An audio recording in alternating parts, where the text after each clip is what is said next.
하나님이 사랑하시는 비산동교회 성도님들, 지난 하루 동안 평안하셨습니까? 오늘 우리에게 주시는 하나님의 말씀은 빌립보서 2장 5절에서 11절까지 말씀입니다. 하나님의 말씀을 함께 읽겠습니다.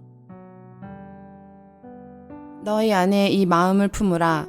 곧 그리스도 예수의 마음이니 그는 근본 하나님의 본체시나 하나님과 동등됨을 취할 것으로 여기지 아니하시고 오히려 자기를 비워 종의 형체를 가지사 사람들과 같이 되셨고 사람의 모양으로 나타나사 자기를 낮추시고 죽기까지 복종하셨으니 곧 십자가에 죽으심이라. 이러므로 하나님이 그를 지극히 높여 모든 이름 위에 뛰어난 이름을 주사 하늘에 있는 자들과 땅에 있는 자들과 땅 아래에 있는 자들로 모든 무릎을 예수의 이름에 꿇게 하시고 모든 입으로 예수 그리스도를 주라 시인하여 하나님 아버지께 영광을 돌리게 하셨느니라. 아멘. 기도하겠습니다. 사랑이 많으신 하나님 아버지, 주님의 말씀을 통해 우리가 더욱 겸손한 삶을 살게 하시고 주님의 말씀 앞에 순종하는 삶을 살게 하여 주옵소서. 주님의 말씀의 빛으로 우리의 죄와 교만을 보게 하시고 회개와 겸손의 길을 걸어가게 하여 주옵소서. 이 모든 말씀 우리 주 예수 그리스도의 이름으로 기도드립니다. 아멘.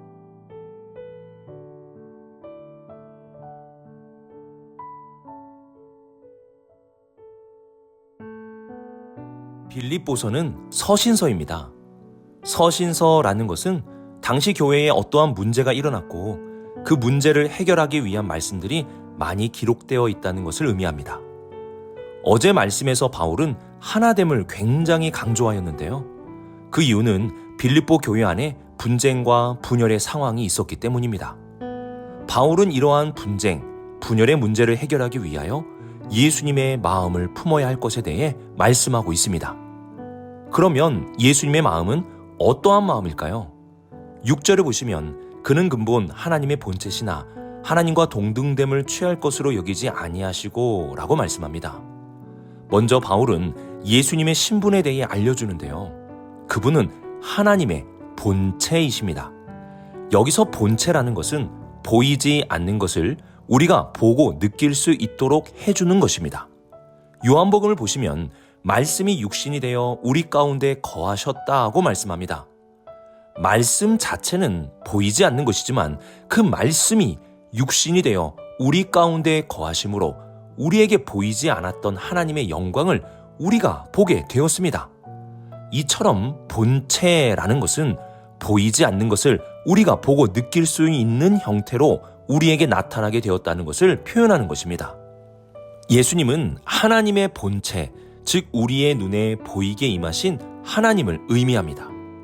그래서 바울은 하나님과 동등됨이라는 말씀을 통해 예수님이 하나님 되심을 더욱 강조하고 있습니다. 그런데 여기서 중요한 것은 예수님이 그러한 하나님의 본체와 하나님과의 동등됨이라는 놀라운 분이심에도 그것을 취하지 않으셨다는 것입니다. 7절을 보시면 오히려 자기를 비워 종의 형체를 가지사 사람들과 같이 되셨고 라고 말씀합니다. 자기를 비웠다는 것은 쏟았다는 것을 의미합니다. 예수님은 자신이 가지고 있는 많은 특권들을 쏟았습니다. 이는 버렸다는 것이 아니라 다른 사람들을 위하여 쏟는 것, 즉 다른 사람을 위하여 모든 것을 베풀고 나누었다는 뜻입니다. 또한 예수님은 종의 형체를 가졌다고 말씀합니다. 여기서 종이라는 것은 우리가 이전에 살펴본 이사야서에서 말씀하고 있는 종을 가리키는 것입니다. 이사야서에서의 종은 철저하게 하나님께 순종함으로 하나님의 사명을 수행하는 존재로 나타납니다. 그리고 바울은 그 종의 형체가 바로 사람들과 같다고 말씀합니다. 우리는 사람이 무엇인지 어떠한 존재인지 기억해야 합니다. 사람은 하나님의 종입니다. 이는 미천하다는 것이 아니라 하나님의 말씀에 순종해야 할 존재라는 것입니다. 예수님은 다른 사람들을 위해 자기를 비우셨고 하나님 앞에 철저하게 순종하는 종, 진정한 사람의 모습으로 나타나셨습니다. 그래서 8절 말씀 보시면 사람의 모양으로 나타나사 자기를 낮추시고 죽기까지 복종하셨으니 곧 십자가에 죽으심이라고 말씀합니다. 우리는 여기서 자기를 낮추는 겸손의 모습을 보게 됩니다. 겸손이 무엇입니까? 겸손은 단순하게 나를 낮춘다는 것만을 의미하는 것이 아닙니다. 예수님을 보셔야 됩니다. 그분의 마음을 볼 수 있어야 합니다. 겸손이라는 것은 비우는 것, 즉 다른 사람을 위하여 나의 것을 쏟아내는 것이 겸손입니다. 움켜쥐는 것은 겸손의 길이 아닙니다. 겸손은 내 손을 펴서 아낌없이 주는 것입니다. 또한 겸손은 하나님의 말씀에 철저히 순종하는 종의 모습을 가지는 것입니다. 예수님이 십자가에 죽으신 사건이 이러한 철저한 순종의 모습을 보여주는 것입니다. 바울은 분열과 분쟁의 상황을 해결하기 위해 그리스도의 마음, 이 겸손한 마음을 가지라고 말씀하고 있는 것입니다. 저도 오늘 말씀을 통해 우리 성도님들께 이렇게 권면드리고 싶습니다. 우리 성도님들, 그리스도의 마음을 가지십시오. 갈등 속에서 고통하지 마시고 그리스도의 마음을 가지십시오.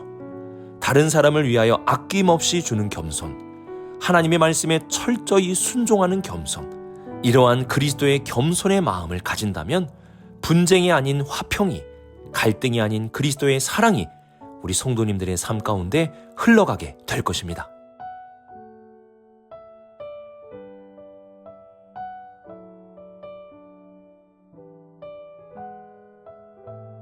5절부터 8절까지는 그리스도가 문장의 주어로 나타나게 됩니다.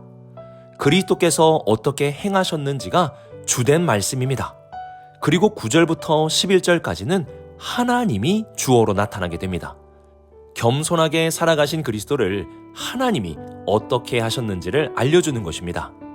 9절 말씀 보시면 이러므로 하나님이 그를 지극히 높여 모든 이름 위에 뛰어난 이름을 주사라고 말씀합니다. 하나님은 예수님을 높여주시기 시작하십니다. 그런데 그 높아짐이 사람들보다 조금 높아지는 것이 아니라 지극히 높아지는 것입니다.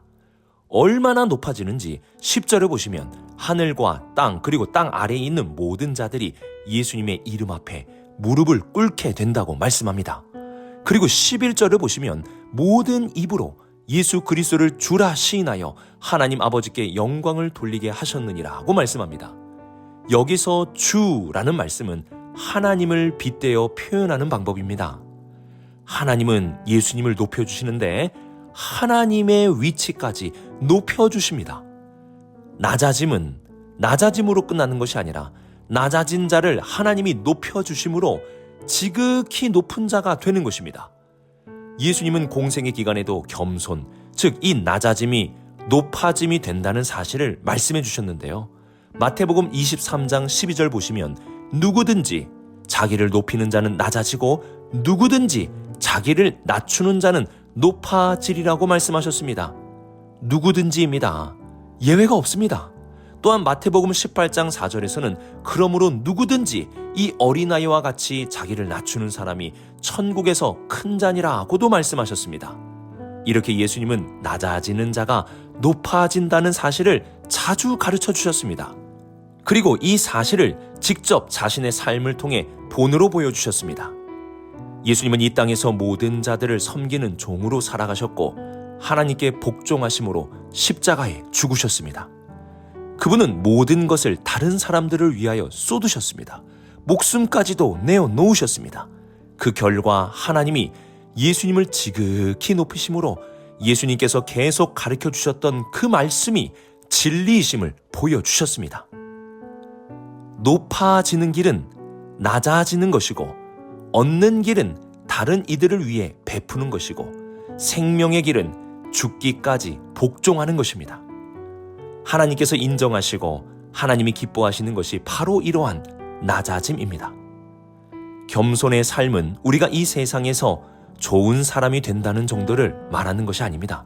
성경은 겸손의 위대함을 예수 그리스도를 통해 우리에게 알려줍니다. 그러므로 우리는 겸손이 실패가 아니고 패배가 아니고 약자가 아니고 겸손이야말로 성공이고 승리이며 강한 자임을 확신하며 겸손하게 살아갈 수 있어야 합니다. 예수님을 보십시오. 겸손의 결과를 보십시오. 우리는 이러한 사실을 바라보며 예수님과 같이 진정한 겸손의 길을 걸어갈 수 있어야 합니다. 우리가 겸손하면 하나님이 우리를 높여주실 것입니다. 이는 예수님의 공생애가 보증하는 것이며 예수님의 십자가와 부활의 복음이 확증해 주는 것입니다.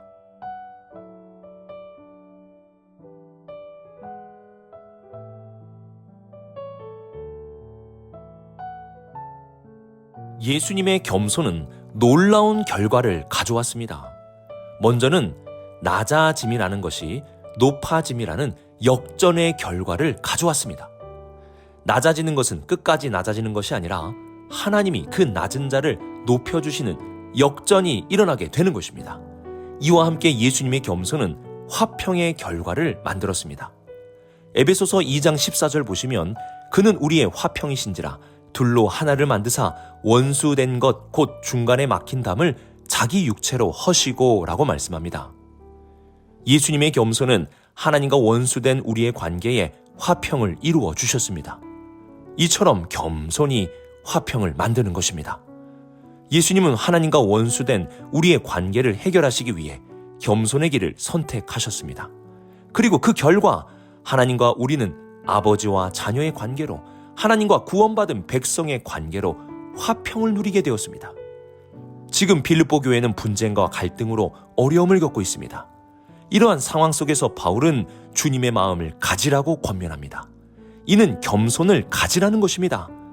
그러면 그리스도의 겸손으로 하나님과 원수된 우리의 관계가 화평하게 되었듯이 빌립보 교회 성도들과의 관계도 화평하게 될 수 있다는 것을 알려주는 것입니다. 혹시 우리 성도님들 중에 분쟁과 갈등으로 고통을 겪고 계시는 분이 계십니까? 그리스도의 마음을 품으십시오. 그분의 마음을 가지십시오. 그분의 마음을 갖도록 기도하십시오.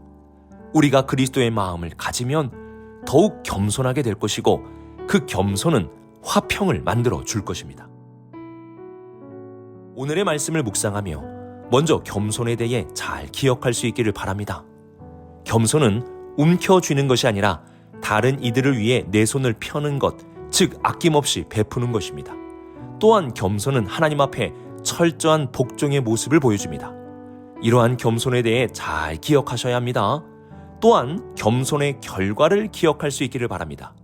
겸손은 낮아짐이라는 결과가 아니라 높아짐이라는 결과를 가져다 줍니다. 예수님이 그렇게 말씀하셨고 십자가와 부활로 확증해 주셨습니다. 하나님이 예수님을 높이신 것 같이 우리도 그렇게 높여주실 것입니다.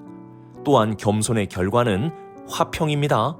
겸손한 그리스도로 인하여 하나님과 원수된 우리가 화평을 얻었듯이 겸손은 우리에게 화평을 가져다 줍니다. 그러므로 그리스도의 마음을 가지십시오.